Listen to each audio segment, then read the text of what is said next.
Good morning, good afternoon, good evening, wherever you are in the world. My name is Tommo, and welcome to my post-sprint Chinwag for the 2024 Austin Grand Prix. I thought we'd do this in between the sprint race and normal qualifying, almost so we can segment the sprint and make it feel more distinct. We can kind of forget about the sprint when we do the proper post-race Chinwag on Sunday night / on Monday. I'm not sure exactly when I'm going to do that. Welcome everyone, Halita, Rivet, Christopher, Aviator, Liam, Firspec, Patrick, IBK, Liam, Xavier, Salma, Alex, Yaramir, Henry, Rayner, and the rest of you. It's a pleasure, as always, everyone watching live on YouTube or audio only, Spotify, Apple Podcasts, and the rest. Also, Patreon, if you want to support me on there, I will be doing a Patreon exclusive live stream straight after this one over on patreon.com/TommoF1. So if you want to support what I do and have a more intimate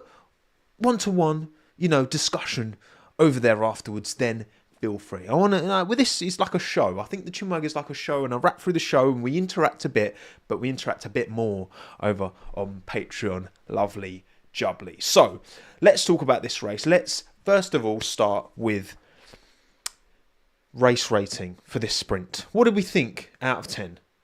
Yeah, intimate, Liam. Not that intimate, but somewhat intimate.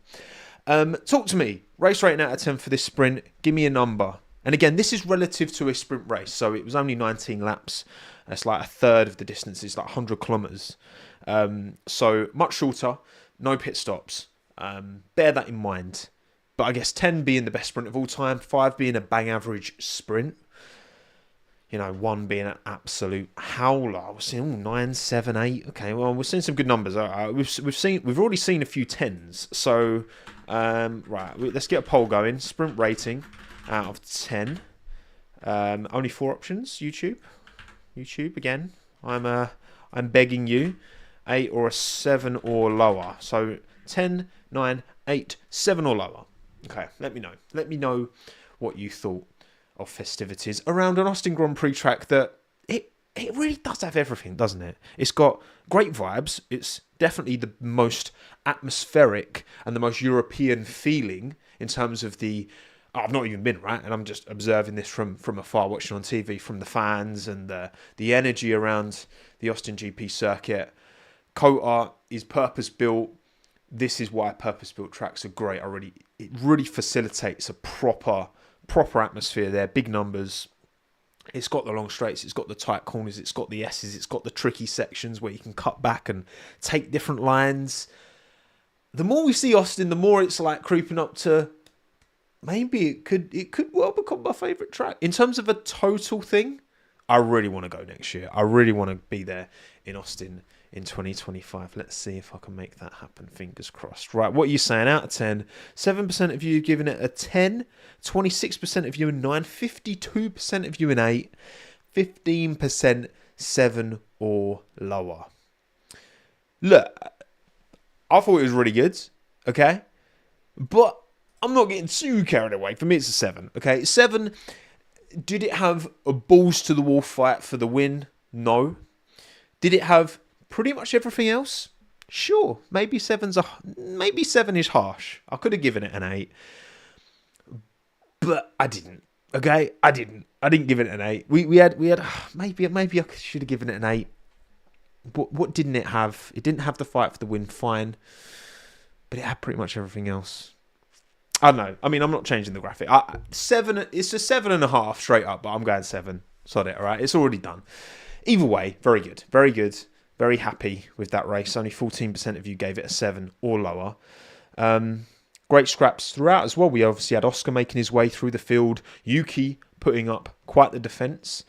We had Fernando getting caught out with Franco Colapinto. No, sorry, with Liam Lawson. He wasn't too happy about that. Yeah, it kind of had it all. And it had double Haas points, didn't it? Sprint results. P7, P8 for Magnussen and Hulkenberg. Hulk had a clanger of a start, which was a shame because obviously starting P6. But then would he have been able to stay ahead of Hamilton anyway? Probably not. So kind of damage limitation there. Haas, I don't think, could have achieved anything more than they did, even if Nico had a better start. So P7, P8 for them, 3 points on the board. But Max Verstappen finishes ahead of Carlos Sainz, Lando Norris. That was techie. as my good friend Cameron would say at the end. Lando and Carlos. Lando could have fallen down to fourth. Definitely could have fallen down to fourth. It was very, very, very, very close. Sorry, Tomo, but Carlos is smoking Albon next year.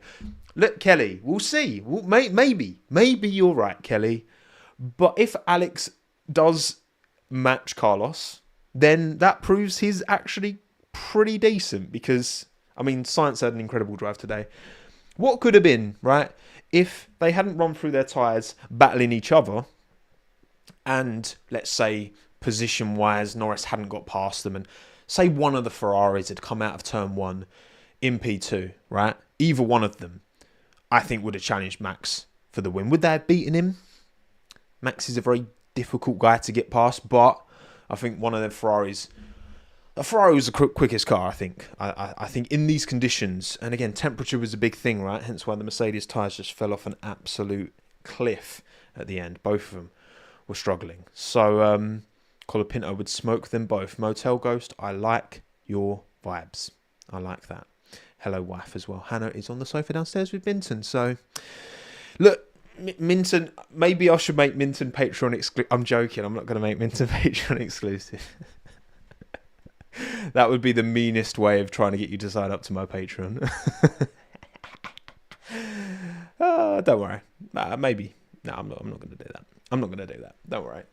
Right, what else? What other stories? So, Perez recovered somewhat to P9. Not a massive jump up. Finished behind both Haas in the end and wasn't really that close. But he was stuck behind Yuki for a while. Yuki P11. Colapinto 12. Stroll 13. Gasly Ocon 14, 15. Lawson 16. Albon 17 ahead of Alonso. Alonso, I know he missed out in his little battle with Lawson, but I mean, he finished behind Alex Albon, damn. Who started from the pit lane, of course. And then, of course, the Saubers bringing up the rear as per. Even with the update on Bottas's car, Joe finished ahead of him somehow. So I'm not going to claim to know exactly how that came about because I haven't got Scooby. So I haven't got a Scooby-Doo. No, he does not pay rent. He should start though, shouldn't he? He's old enough to pay rent, is Minton now. What, he's 6, which is 35 in dog years? Which is plenty old enough, you know, to pay rent. Pay your way, Minton. So how does that affect the driver standings? Well, in terms of position changes, we've got Magnussen moving up from P17 to P15. Otherwise, no movement in terms of positions. But of course, that Max Norris gap extends from 52 to 54 points, which is not what Lando needs for a title fight. And look, again, ultimately, I think Singapore was the result that did it. And I think that, look, I want a title fight as much as the next person, but I really don't think it's going to happen. I really don't think. I think it almost reminds me of when at the start of last year when Perez and Max both had 2 wins apiece, and I'll admit I kind of got caught up in the gas as well. Oh, is this Checo's year? Is he gonna maybe? Of course he wasn't. It was never going to happen. Of course, but you know, the excitement, the potential excitement's there. Look, I hope it goes down to the final race mathematically. Do I think it will? No, I don't. And Max is too good to let this lead slip. I think he just is. And with the Red Bull car that, yeah, in qualifying, he wasn't quickest in any individual sector in sprint qualifying, but still got the job done.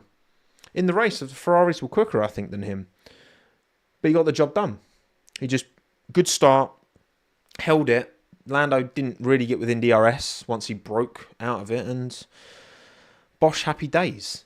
So, yeah, look, I think that obviously that there are context around these results, which going into this sprint, you know, some drivers were running tyres that had more or less wear than others, because of course with the sprint everyone had mediums on, and I believe the McLaren and maybe the Ferraris had tyres. I've seen like a lot of talk about oh, some cars had tyres with like 3 laps on them. Some cars had tyres with 6 laps on them beforehand, which doesn't sound like a big difference. But of course, in a sprint race where Orlando's tyres seem to fall off an absolute cliff at the end, it's hard to say. So I'm not 100% sure which cars had older or newer tyres on in this sprint race, but there was a little bit of variation there. And of course, we saw in qualifying yesterday as well, depending on the compound. For example, the Mercedes were very good on the softs in SQ3,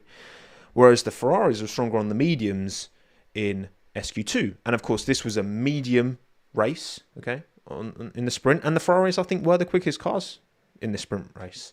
It's so weird doing a stream now, knowing that there is quali in like a few hours' time as well. It's at like 11 p.m. It's like in 2.5 hours.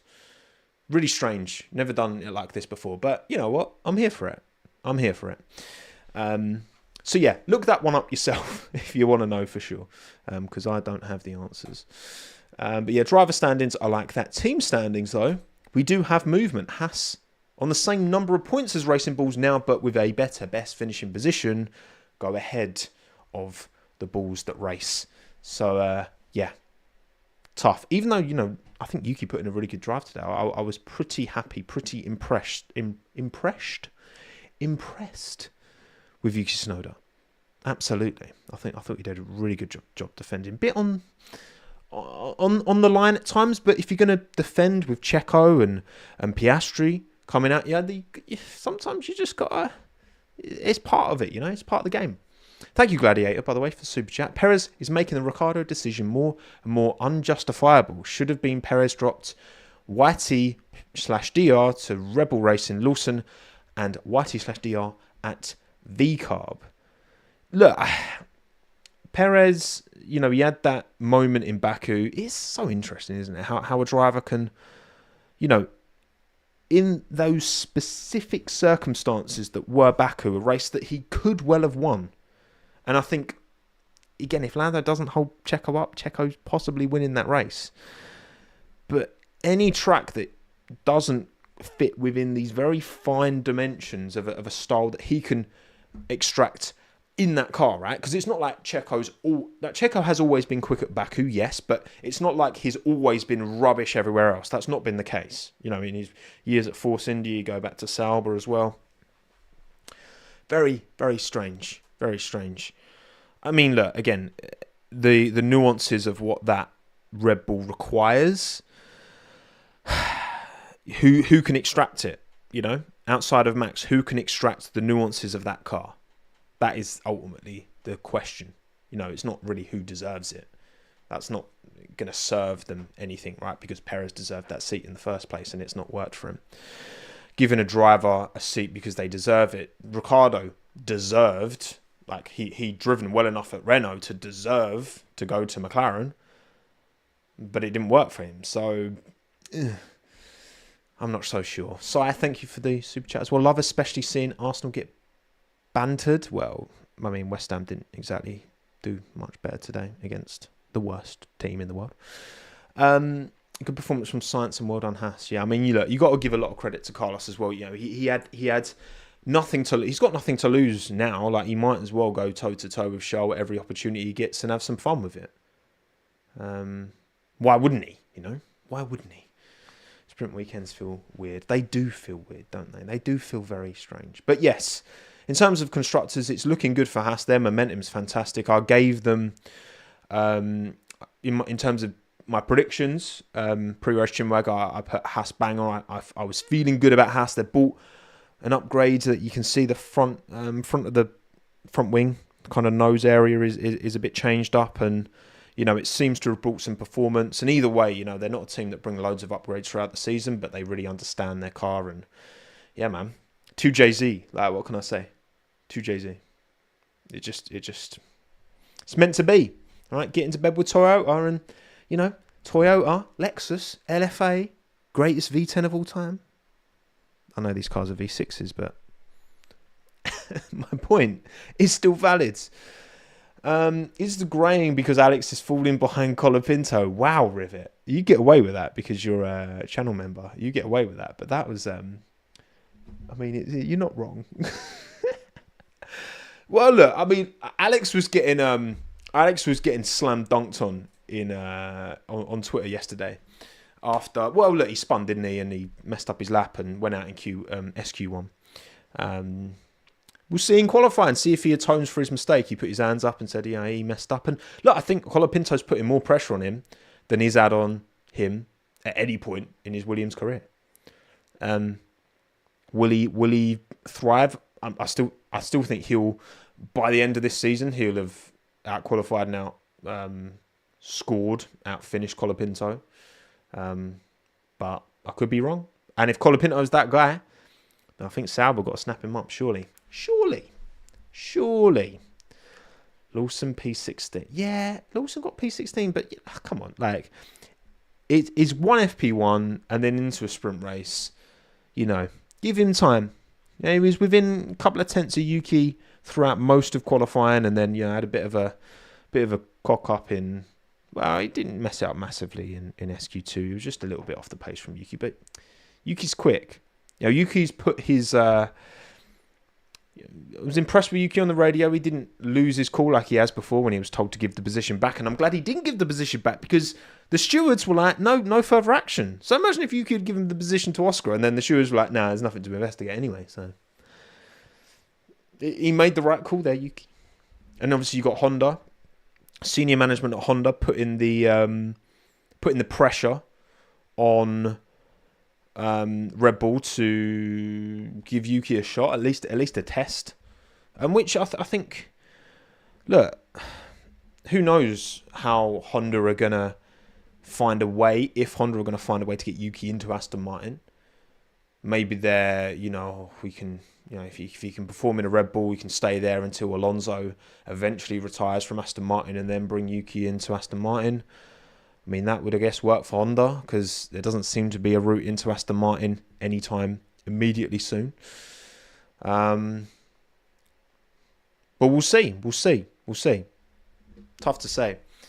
If you were talking about the Lando. Yeah, so obviously that final he brake tested. I mean, I've not seen no telemetry around a brake test.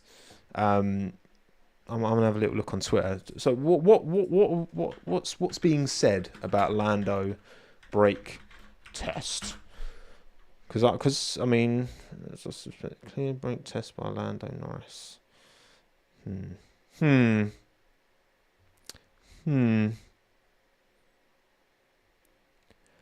don't know. What are we looking at here? Talk to me, chat. You like the yellow shirt? Thank you, Hanyo. Thank you. I appreciate that.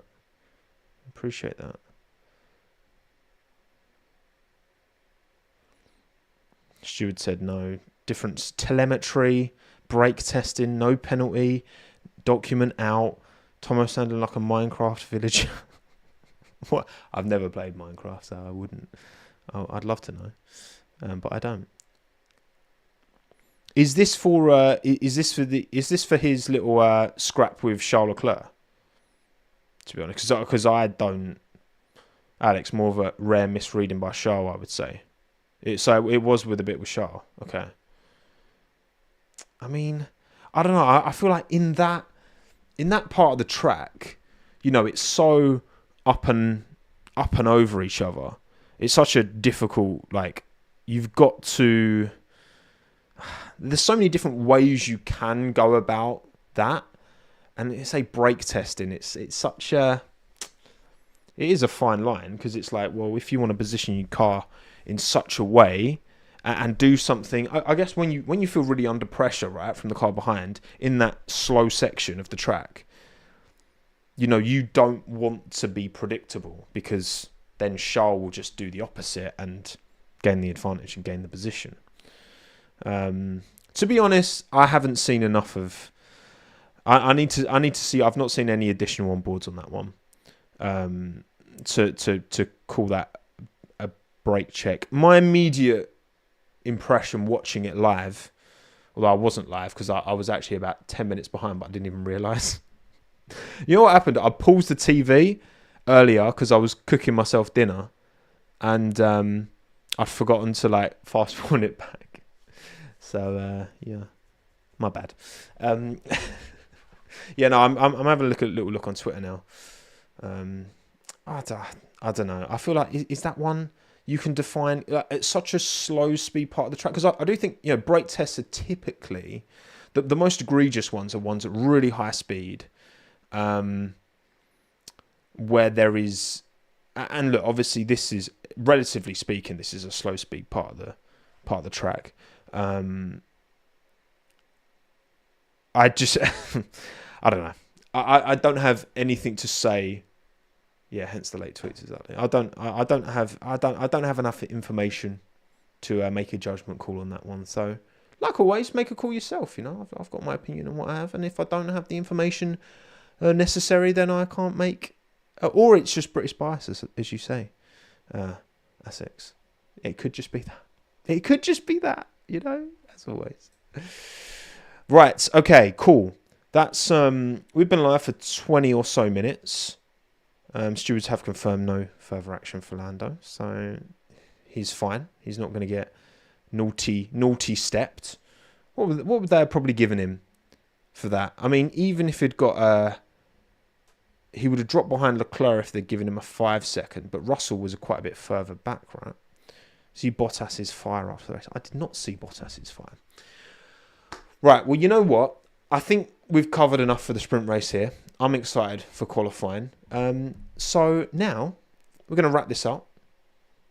Not got too much more to go into, and I'm going to head on over to Patreon. So if you want to have a further chat, and maybe we'll go into this telemetry, Norris, Charles Leclerc, find some replays over there, and then we'll talk a little bit and get ready for qualifying as well, because I'm excited for it. Quality's going to be good. Quality's going to be good. Not sure when the post-race stream will be.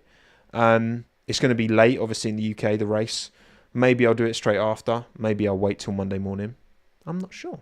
So, thank you all for watching. Appreciate you all taking the time. My name's Tommo. Thanks again. Have a good one. Ta-da. Bye-bye.